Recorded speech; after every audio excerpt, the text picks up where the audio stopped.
What's going on, Jerome? If she wanted the world to be a happier place, she'd stop at least one tear from running down my face. So, like deep catalog '80s hits are my jam right now, and we'd fall in love forever all over again. So, speaking of fall in love, I'm gonna fall in love with the Minnesota Vikings all over again. Although I feel like this is the team that I have the most hope for the future of. Like, this is not a patchwork team of veterans. This is not a team that needs to win now, otherwise it's gonna all blow up. Like, everything just feels right now. Like whether it be the youth at all the positions as well as adults in charge, it just seems like the Vikings, for the first time in a long time, are a stable organization that is building towards the future, and pretty excited about that. So, long story longer. So the Vikings just finishing up OTAs this week. Mandatory minicamp is in the rear view. Summer break, and then back at training camp. Now, depth charts don't really mean much, especially this time of year, and hell, even into training camp. But starting to see some separation, just a little smidge. Alec Lewis of The Athletic had a great piece today about the Vikings depth chart. So combining some of those observations with some scuttlebutt that we've been hearing, we've updated our very rudimentary Excel, the Vikings depth chart. Again, now this is unofficially official, although I feel like it's a lot more accurate than the unofficial depth chart that the team puts out. It is what it is. But running through, so quarterback. So yes, raising some eyebrows. JJ McCarthy at 2, mainly because in 11 on 11s he's been running with the 3s exclusively. Mullins has been with the 2s, and obviously Darnold with the 1s. But as Kevin O'Connell's pointed out, McCarthy's worked in quite a bit with some of the starters in individual drills as well as 7 on 7, and that is full speed work. So I do think that he does have an edge to be quarterback too. And yes, there still is a possibility that if McCarthy sort of spins his wheels in training camp, that he could be quarterback 3 to open up the season. I mean, obviously Kevin O'Connell has a lot of faith in Nick Mullins as a backup. He's the guy who's been here the longest and put up some numbers last year.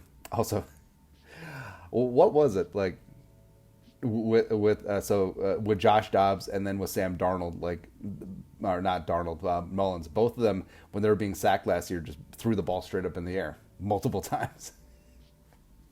Do they coach that? I don't know. But yeah, slinging Sam Darnold as your QB1. Now, what's interesting is that Alec Lewis left King Kennett and Wangu off of his running back depth chart, but it went Aaron Jones, Ty Chandler, Dwayne McBride, third in line, and then Myles Gaskin. Now, I would love to see a little something from Dwayne McBride, rushing champ at UAB, 7th round pick last year. Didn't really get anything going as a rookie, but I mean, love me some Aaron Jones, love me some Ty Chandler. That's obviously going to be your 1-2 combination, but maybe McBride could get a little bit of work in there as well. Now, with Kinkenny, we said a lot. We would love to see him working a couple touches a game, just given his explosiveness. But maybe the Vikings see him as an ultimate kick returner, which with the new kickoff rules, there's going to be a lot more kick returns this year, so that greatly enhances his value. Ham as a fullback, that's right. A wide receiver, so this one is going to get a lot of attention. So Jefferson, Addison, Powell, and then a pretty clear second team strata. Trishan Jackson, I think right now is the inside track to be a wide receiver 4. Trent Sherfield in the mix as well. Naylor would be there too, except he just can't stay healthy or not have sicknesses during mandatory minicamp. Third line, Lucky Jackson, Thayer Thomas, Malik Knowles. Three guys who came on the team last year, and also Thayer Thomas, Malik Knowles. Both of them have plus return ability. Thomas returning punts, Knowles returning kicks, and I think they could be a little something. And then the 3 UDFAs, Deshaun Jones from Maryland, who got paid, as well as former teammates Devron Harper and Ty James. Tight end is going to be interesting. So Hawkinson, obviously tight end 1 when he's healthy, but will he be healthy to start the season? Oliver Moore of that blocking tight end. And they got Munt and Tanyan. I think that one's going to be the battle. So obviously, they have some faith in Johnny Munt. They brought him over from the Rams, Kevin O'Connell, Wes Phillips. But Tanyan's been looking really good. And we're working with the 2s and the 3s.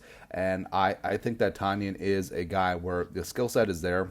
Maybe he was had that setback with that torn ACL, but he's coming back and getting after things.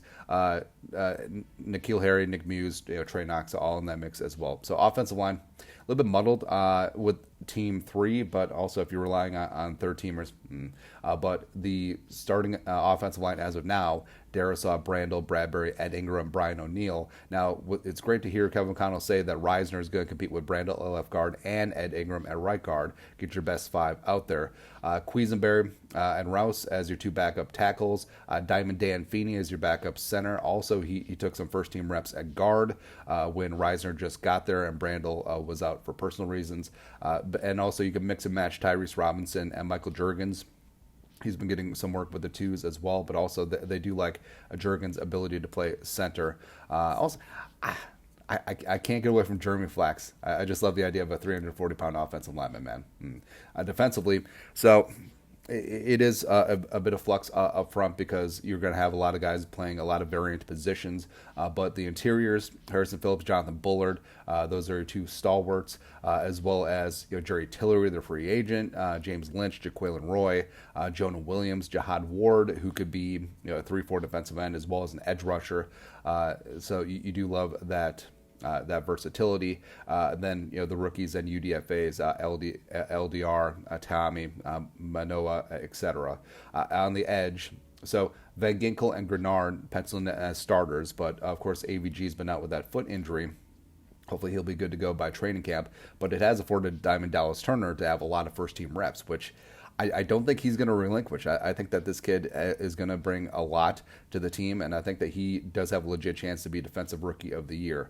And they got PJ2, Andrakar II, and then the UDFAs spearheaded by Gabe Murphy coming out of UCLA. Off balls, so Pace and Blakeman are your ones and twos.